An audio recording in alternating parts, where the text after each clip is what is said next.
Hello everyone, ये vision IAS का test paper 30 है और फुल लेंथ है 6। इसमें 25 क्वेश्चंस हो गए थे। नेक्स्ट है क्वेश्चन नंबर 26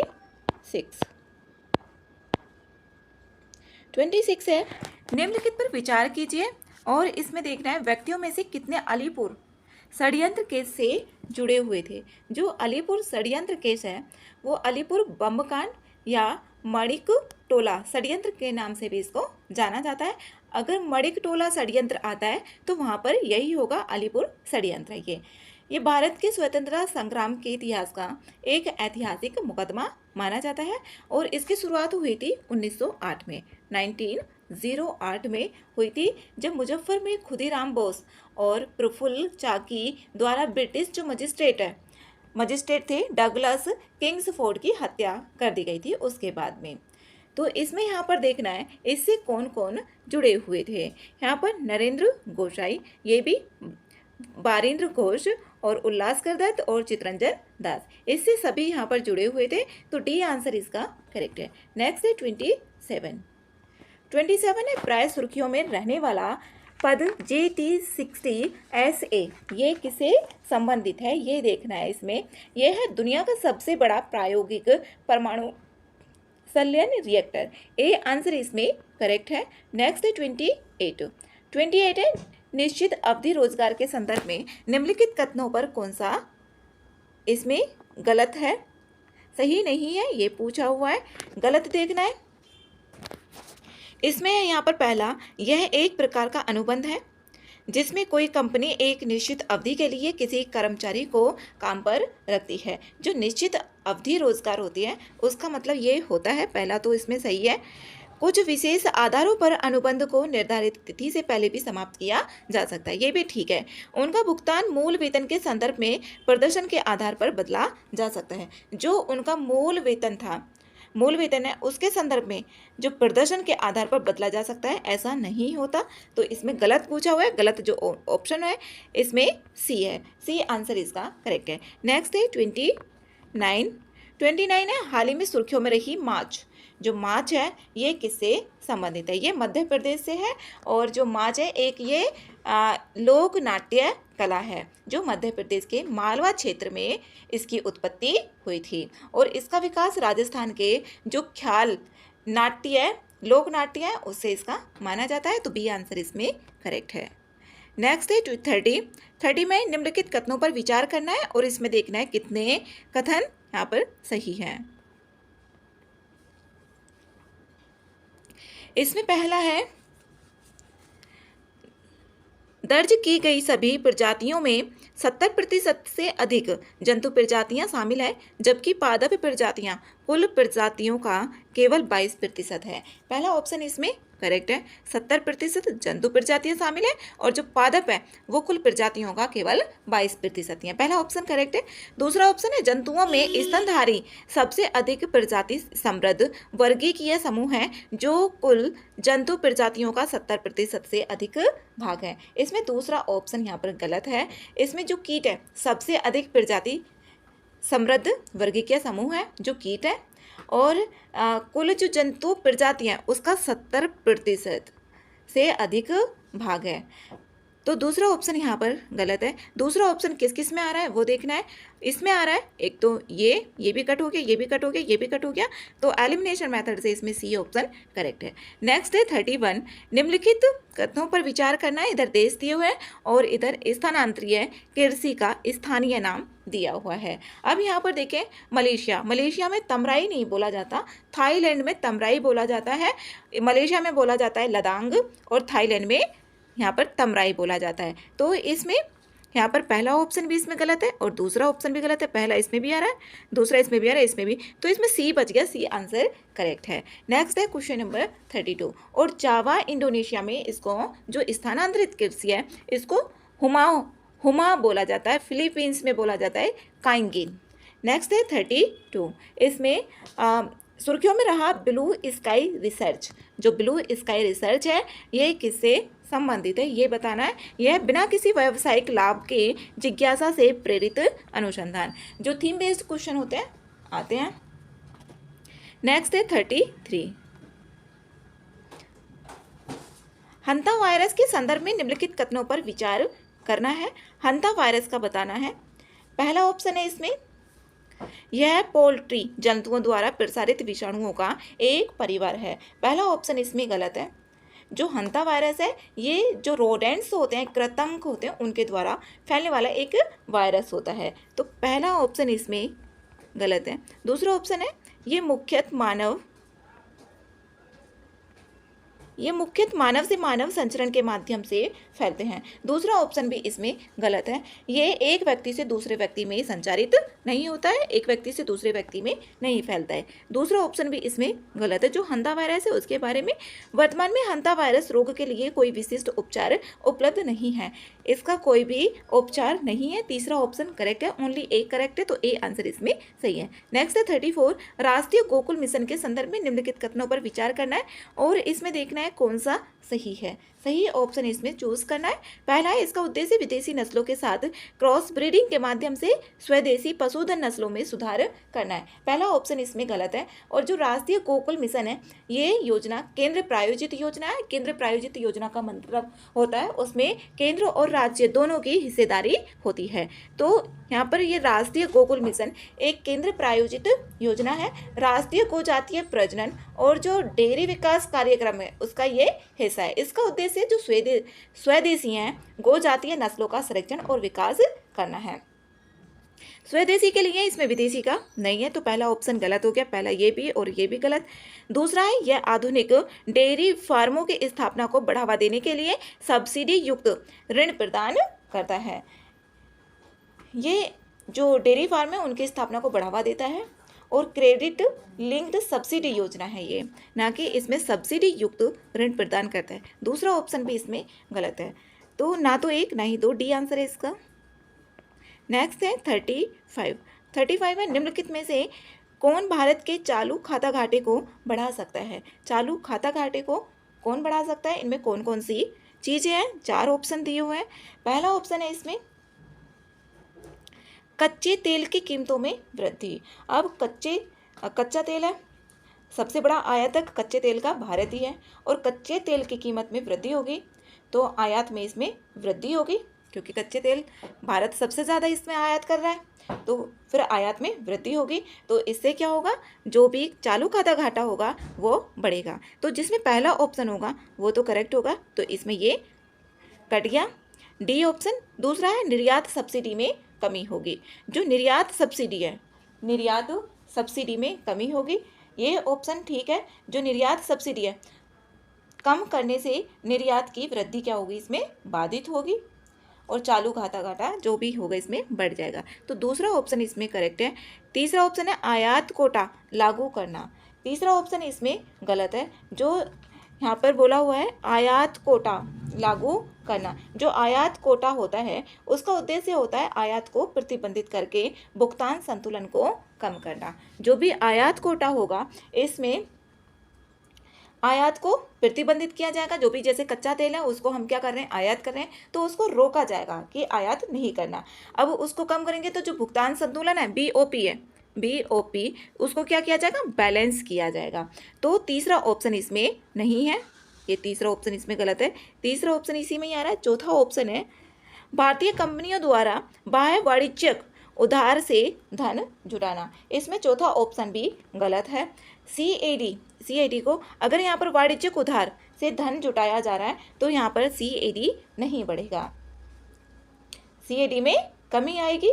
तो चौथा ऑप्शन भी इसमें गलत है। तो 1 और 2 ही इसमें ठीक है, पहला और दूसरा। नेक्स्ट है क्वेश्चन नंबर 36 है, निम्नलिखित कथनों पर विचार करना है और इसमें देखना है कितने ऑप्शन यहाँ पर सही हैं। पहला ऑप्शन है बाजार मूल्य से तात्पर्य उन चालू मूल्यों से होता है जिन पर खुले बाजार में वस्तुएं खरीदी और बेची जाती हैं। इसमें पहला ऑप्शन सही है।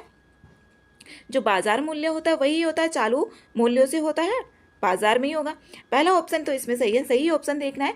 बाजार मूल्य में कर और सब्सिडी शामिल होती है। जो बाजार मूल्य होगा उसमें कर और सब्सिडी शामिल होगी। बाजार मूल्य जो होता है वो होगा आधार मूल्य प्लस उत्पाद कर और माइनस के उत्पाद सब्सिडी।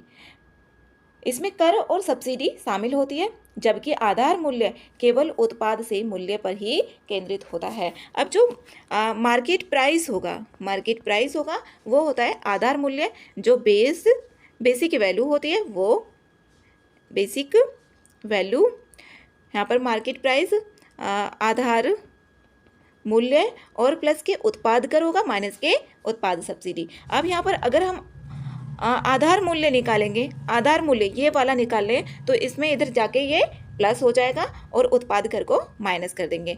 दूसरा ऑप्शन भी यहाँ पर सही है, दूसरा ऑप्शन भी ठीक है। तीसरा ऑप्शन बाजार मूल्य उपभोक्ताओं द्वारा भुगतान किए गए अंतिम मूल्य को दर्शाता है। ठीक है, जो भी भुगतान किया जाता है वो अंतिम मूल्य को दर्शाता है, जबकि कारक लागत उत्पाद की लागत को दर्शाता है। तीसरा ऑप्शन भी यहाँ पर करेक्ट है। तीनों ऑप्शन ठीक है, तो सी आंसर इसमें सही है। नेक्स्ट है 37 है, एक विदेशी निवेशक पर विचार कीजिए जिसने एक भारतीय सूचीबद्ध कंपनी, विदेशी निवेशक का देखना है इसमें, सूचीबद्ध कंपनी स्टॉक एक्सचेंज में 20% तक निवेश किया है। बाद के चरण, जो बाद का चरण है उसमें विदेशी निवेशक अपनी शेयरधारिता को घटाकर यहाँ पर 5% करने का निर्णय लेता है। पहले तो 20% का था, अब उसने घटाकर 5% करने का निर्णय लेता है। ऐसी स्थिति में ऐसे निवेश को किस तरह से वर्गीकृत किया जाएगा? इसमें यहाँ पर दो चरणों में एफडीआई हो रही है। अगर 10% से कम होता है तो उसको बोला जाता है एफपीआई, जो पोर्टफोलियो इन्वेस्ट होती है। तो यहाँ पर 10% से कम होगा तो एफपीआई हो जाएगा। अब यहाँ पर विदेशी पोर्टफोलियो निवेश, अब यहाँ पर इसमें 2 बार 20% निवेश किया जा रहा है, फिर 5% घटाकर किया गया, तो 2 चरणों में यहाँ पर एफडीआई हो रही है, foreign direct investment. C answer इसमें करेक्ट है। नेक्स्ट 38 मध्यकालीन भारत के साहित्य के संदर्भ में यहाँ पर देखना है और कितने कथन इसमें सही हैं। पहला ऑप्शन है विज्ञानेश्वर द्वारा रचित 12वीं शताब्दी का ग्रंथ मिताक्षरा संयुक्त परिवार की संपत्ति की अवधारणा देने वाला पहला ग्रंथ था। ठीक है, पहला ऑप्शन। जैन विद्वान हेमचंद्र सूरी ने संस्कृत ग्रंथ योग शास्त्र लिखा। और तीसरा ऑप्शन है फतवा ए आलमगीरी औरंगजेब के शासनकाल के दौरान संकलित हनफी न्याय शास्त्र पर आधारित एक इस्लामी ग्रंथ था। पहला, दूसरा और तीसरा, इसमें तीनों ऑप्शंस करेक्ट है, तो सी आंसर सही है। नेक्स्ट है 39 में है, ये मध्य प्रदेश के उत्तरी भाग में भारत की मध्य उच्च भूमि हाईलैंड्स के उत्तरी किनारे पर स्थित है और ऊपरी विंध्यन पहाड़ियां है उसका एक यहाँ पर भाग है। इसमें यहाँ पर सख्य सागर, माधव सागर और मंडीखेड़ा बांध भी शामिल है। इसे हाल ही में भारत के 58वें टाइगर रिजर्व के रूप में अधिसूचित किया गया है। किस राष्ट्रीय उद्यान का इसमें वर्णन किया गया है ये बताना है। ये है माधव राष्ट्रीय उद्यान और ये यहाँ पर भारत के मध्य उच्च भूमि में है। ये शिवपुरी जिला, जो मध्य प्रदेश का शिवपुरी जिला है, वहाँ पर स्थित है। इसमें सख्य सागर, माधव सागर 2 झीलें भी हैं, तो डी आंसर इसका करेक्ट है। नेक्स्ट एक क्वेश्चन नंबर 40 में होयसल वास्तुकला के संदर्भ में निम्नलिखित कथनों पर इसमें विचार करना है और देखना है कौन से ऑप्शन इसमें सही हैं। कितने ऑप्शन सही हैं? होयसल मंदिर सामान्यतः तारे के आकार के चबूतरे पर बनाए गए हैं। पहला ऑप्शन ठीक है, जो होयसल मंदिर है ये तारे के आकार के चबूतरे पर बनाए गए हैं। होयसल मंदिर शिल्पकारों और राजमिस्त्रियों के नाम उत्कीर्ण होने के कारण विशिष्ट हैं। दूसरा ऑप्शन भी ठीक है। तीसरा ऑप्शन है होयसल वास्तुकला में सैलखड़ी जो सौप स्टोन का व्यापक रूप से उपयोग किया गया है। इसमें तीनों ऑप्शन यहाँ पर सही है। जो होयसल के मंदिर हैं ये 11वीं शताब्दी और 14वीं शताब्दी के बीच इनका विकास हुआ था, ये कर्नाटक में। और दक्षिणी भारतीय जो मांदेर स्थापत्य इनकी एक विशिष्ट शैली भी है। इसमें तीनों ऑप्शन ठीक है, सी आंसर करेक्ट है। नेक्स्ट है 41 हाल ही में सरकार ने बेराइट्स, फेल्सपार, अब्रक और क्वार्ट्ज को लघु खनिजों की सूची से हटाकर प्रमुख खनिजों की श्रेणी में शामिल किया गया है। अब यहाँ पर एक क्वेश्चन इससे और बन सकता है, सरकार ने कौन कौन से खनिजों को लघु श्रेणी से हटाकर प्रमुख श्रेणी में शामिल किया गया है? एक तो बेराइट्स है, फेल्सपार है, अब्रक और क्वार्ट्ज को किया है। और इसमें यहाँ पर सही ऑप्शन भी देखने हैं। पहला है क्वार्ट्ज और अब्रक उन्नत विमानन और स्वच्छ ऊर्जा क्षेत्रकों के लिए आवश्यक महत्वपूर्ण तत्वों का स्रोत है। ठीक है, जो क्वार्ट्ज और अभ्रक है। सरकार ने देश के भीतर और अपतटीय क्षेत्रों में महत्वपूर्ण खनिजों के अन्वेषण को बढ़ावा देने के लिए नेशनल क्रिटिकल मिनरल मिशन को मंजूरी दी है। इसमें दोनों ऑप्शंस करेक्ट है, तो सी आंसर सही है, इसमें सही ऑप्शन पूछा हुआ है। नेक्स्ट है 42 में यहाँ पर दिवाला और शोधन अक्षमता जो संहिता है आईबीसी इंसॉल्वेंसी बैंकरप्ट,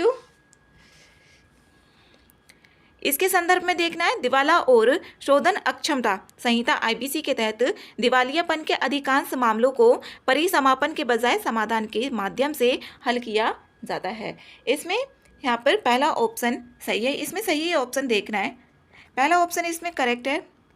दूसरा ऑप्शन है इसमें घरेलू और विदेशी लेनदारों और देनदारों दोनों से जुड़े दिवालियापन के मामले शामिल हैं। दूसरा ऑप्शन इसमें इनकरेक्ट है, दूसरा ऑप्शन इसमें सही नहीं है।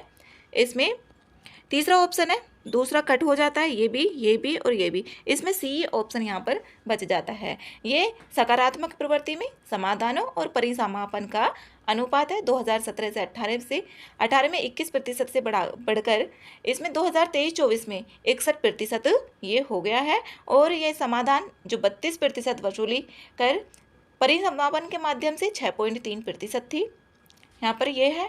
और इसमें भविष्य के जो मामले हैं उसके लिए अधिकतम किया जाना है जो भी समाधान होता है। और आईबीसी विदेशी लेनदारों द्वारा भारतीय देनदारों के खिलाफ और विपरीत भी लागू किया जा सकता है। इसमें सी आंसर करेक्ट है। नेक्स्ट है 43 एपिग्राफीन कार्बन की एक क्रिस्टल संरचना है जो रासायनिक रूप से सिलिकॉन कार्बाइड से आबद्ध होती है। इस संदर्भ में निम्नलिखित कथनों पर विचार करना है। इसमें यहाँ पर पहला ऑप्शन है यह इलेक्ट्रॉन की गतिशीलता को बढ़ाता है जिसके परिणाम स्वरूप परंपरागत सिलिकॉन आधारित ट्रांजिस्टर की तुलना में अधिक गति मिलती है। पहला ऑप्शन इसमें सही है। दूसरा ऑप्शन है स्टैनफोर्ड विश्वविद्यालय के शोधकर्ता, जो स्टैनफोर्ड विश्वविद्यालय है ये संयुक्त राज्य अमेरिका में उपयोग दुनिया के पहले कार्यशील ग्राफीन आधारित अर्धचालक को विकसित करने के लिए कर रहे हैं। दूसरा ऑप्शन इसमें गलत है। ये इसमें बोला गया है जो भविष्य के क्वांटम कंप्यूटर हैं उनके लिए एक नई सामग्री प्रदान करेगी। जो परंपरागत कंप्यूटर है उनको क्या करेगी, यहाँ पर तेज बनाएगी और भविष्य में क्वांटम कंप्यूटर के लिए भी एक नई सामग्री प्रोवाइड करेगी। तो पहला ऑप्शन इसमें ठीक है, दूसरा ऑप्शन गलत है। नेक्स्ट है 44 विश्व प्रेस स्वतंत्रता सूचकांक के संदर्भ में देखना है। इसमें यहाँ पर देखना है कितने ऑप्शन इसमें सही है। पहला ऑप्शन है इसमें यह पेरिस स्थित रिपोर्टर्स विदाउट बॉर्डर्स द्वारा प्रकाशित किया जाता है। इसमें पेरिस के अलावा यहाँ पर कुछ और भी दिया जा सकता है और बाकी का स्टेटमेंट इसमें यही रहेगा, तो ऑप्शन गलत हो जाएगा। ये पेरिस में ही है जो विदाउट बॉर्डर्स है, तो पहला ऑप्शन इसमें सही है। सही ऑप्शन देखना है यह विश्व प्रेस स्वतंत्रता दिवस पर प्रकाशित किया जाता है। इसमें दूसरा ऑप्शन भी करेक्ट है। 3 मई को होता है विश्व प्रेस स्वतंत्रता दिवस। नॉर्वे ने 2024 में सूचकांक में शीर्ष स्थान प्राप्त किया है। इसमें तीनों ऑप्शन करेक्ट है, तो तीनों ऑप्शन सी में आ रहा है, सी आंसर इसमें सही है। नेक्स्ट है क्वेश्चन नंबर 45 है ग्रीन क्लाइमेट फंड GCF के संदर्भ में निम्नलिखित कथनों पर विचार करना है और इसमें देखना है यहाँ पर कितने कथन सही हैं। इसमें पहला है GCF की अवधारणा पहली बार 2009 के कोपहेगन समझौते के दौरान प्रस्तुत की गई थी। इसमें पहला ऑप्शन यहाँ पर सही है। दूसरा ऑप्शन है यह विकसित और विकासशील देशों का समान रूप से प्रतिनिधित्व करने वाले बोर्ड के साथ काम करता है। इसमें दूसरा ऑप्शन भी ये ठीक है, विकसित और विकासशील देशों के समान ही है। तीसरा ऑप्शन है यह जैव विविधता कन्वेंशन CBD जैसे अनेक अंतर्राष्ट्रीय पर्यावरण सम्मेलनों के लिए वित्तीय तंत्र के रूप में कार्य करता है। ऐसा कुछ भी नहीं है इसमें, तीसरा ऑप्शन यहाँ पर गलत है। ये CBD के लिए वित्तीय तंत्र जो वैश्विक पर्यावरण सुविधा है GEF है, ना कि GCF के लिए। तो तीसरा ऑप्शन गलत होने के बाद 2 ही ऑप्शन बचते हैं, बी आंसर इसमें करेक्ट है। नेक्स्ट है 46 में है मानव हृदय की कार्य प्रणाली के संदर्भ में निम्नलिखित कथनों पर विचार करना है और इसमें देखना है कौन सा कथन यहाँ पर गलत है। इसमें गलत कथन देखना है। पहला ऑप्शन है धमनियां हृदय के कार्बन डाइऑक्साइड युक्त रक्त को शरीर के सभी भागों में ले जाती है। धमनियां नहीं होती हैं, पहला ऑप्शन इसमें गलत है। धमनियां हृदय से शरीर के सभी भागों तक ऑक्सीजन युक्त रक्त ले जाती हैं, ना कि कार्बन डाइऑक्साइड। तो पहला ऑप्शन गलत है, जिसमें पहला होगा अब वो तो सही है क्योंकि गलत पूछा हुआ है। दूसरा ऑप्शन है सिराएं शरीर के सभी भागों में ऑक्सीजन, इसमें ये उल्टा दे दिया है यहाँ पर, दूसरा ऑप्शन भी इसमें गलत है, तो दूसरा ऑप्शन भी गलत है। अब एक और दो, या तो बी होगा इसका आंसर या फिर डी होगा, ये भी ए बी इसमें कट हो गया। कोशिकाएं रक्त और ऊतकों के बीच तरल पदार्थों के आदान प्रदान की अनुमति देती है, तीसरा ऑप्शन इसमें करेक्ट है, तो इसमें बी आंसर ठीक है, एक और दो गलत ऑप्शन है, बी आंसर इसका करेक्ट है। नेक्स्ट है 47, निम्नलिखित कथनों पर विचार करना है। कथन 1 और कथन 2 इसमें दिए हुए हैं। पहला है इसमें कथन, प्रधानमंत्री जन धन योजना ने भारत में वित्तीय समावेशन को बढ़ावा देने के लिए महत्वपूर्ण भूमिका निभाई, ठीक है पहला ऑप्शन। दूसरा ऑप्शन है इसमें जो प्रधानमंत्री जन धन योजना है बैंकिंग सुविधा से वंचित लोगों विशेषकर ग्रामीण और दूर दराज के क्षेत्रों में रहने वाले लोगों को बैंक खाते, ऋण, बीमा एवं पेंशन जैसी वित्तीय सुविधाओं तक पहुंच प्रदान करता है। दूसरा ऑप्शन भी इसमें ठीक है और इसमें ना व्याख्या भी हो रही है इसके, तो पहला ही इसका आंसर है। नेक्स्ट है 48, भारतीय संविधान के अनुच्छेद 14 के संदर्भ में देखना है और इसमें देखना है कितने कथन सही हैं। पहला ऑप्शन है गैर सहायता प्राप्त निजी अल्पसंख्यक संस्थानों के विरुद्ध इसकी मांग नहीं की जा सकती, पहला ऑप्शन इसमें सही है, इसमें मांग नहीं की जा सकती है, जो भी अल्पसंख्यक संस्थानों के विरुद्ध दावा नहीं किया जा सकता आर्टिकल 14 का। और उच्च न्यायालय जो पाई फाउंडेशन है और पीए ईमानदार वाद है उसमें स्थिति का समर्थन भी किया है। दूसरा ऑप्शन है इसमें विधियों का समान संरक्षण राज्य को वास्तविक समानता सुनिश्चित करने के लिए सकारात्मक कार्रवाई करने में सक्षम बनाता है। जो विधियों का समान संरक्षण है वो ये बनाता है वास्तविक समानता सुनिश्चित करने के लिए, तो दूसरा ऑप्शन भी इसमें सही है, पहला ऑप्शन भी दूसरा ऑप्शन भी, सी आंसर इसमें करेक्ट है। नेक्स्ट है यहाँ पर क्वेश्चन नंबर 49 और इस तरीके के क्वेश्चंस आते ही हैं। निम्नलिखित मगध राजवंशों को उनके शासनकाल के कालानुक्रमिक व्यवस्थित कीजिए। पहले कौन था? पहले हर्यक वंश था, हर्यक वंश था, उसके बाद शिशुनाग वंश था, उसके बाद नंद वंश था जो घनानंद था लास्ट, और फिर मौर्य साम्राज्य, फिर उसके बाद शुंग और फिर उसके बाद कण्व आता है। तो सबसे पहले जो होगा इसमें हर्यक वंश है, सबसे पहले हर्यक वंश नंबर 1 पे, नंबर 3 हो गया, फिर है यहाँ पर नंबर 1 शिशुनाग वंश, और फिर है यहाँ पर जो नंद वंश था शिशुनाग के बाद ही आता है यहाँ पर दूसरा, और फिर उसके बाद शुंग वंश से पहले मौर्य वंश था, लेकिन इसमें मौर्य वंश नहीं है। तो यहाँ पर 4 3 1 2 4 3 1 2 4 डी में आ रहा है, डी आंसर इसमें करेक्ट है।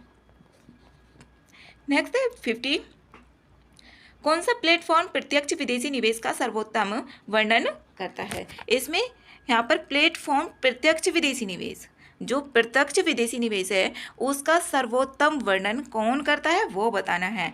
जब कोई कंपनी किसी तीसरे देश में निर्यात करने के लिए एक अन्य देश में आधार बनाने के लिए धन का निवेश करता है, जैसे कि भारत है, यहाँ पर भारत है, और मॉरिशस यहाँ पर भारत में क्या कर रहा है? इन्वेस्ट करना है। अब कोई तीसरा देश है, तीसरा देश पहले मॉरिशस में करेगा इन्वेस्ट अपना, और फिर मॉरिशस से यहाँ पर भारत में इन्वेस्ट करेगा। इस तरीके से यहाँ पर बोला हुआ है प्लेटफॉर्म प्रत्यक्ष विदेशी निवेश का सर्वोत्तम वर्णन यही होता है, जो कोई तीसरा देश होगा निर्यात करने के लिए अन्य देश में अपना आधार बनाने में धन का निवेश करता है। तो डी आंसर इसमें करेक्ट है।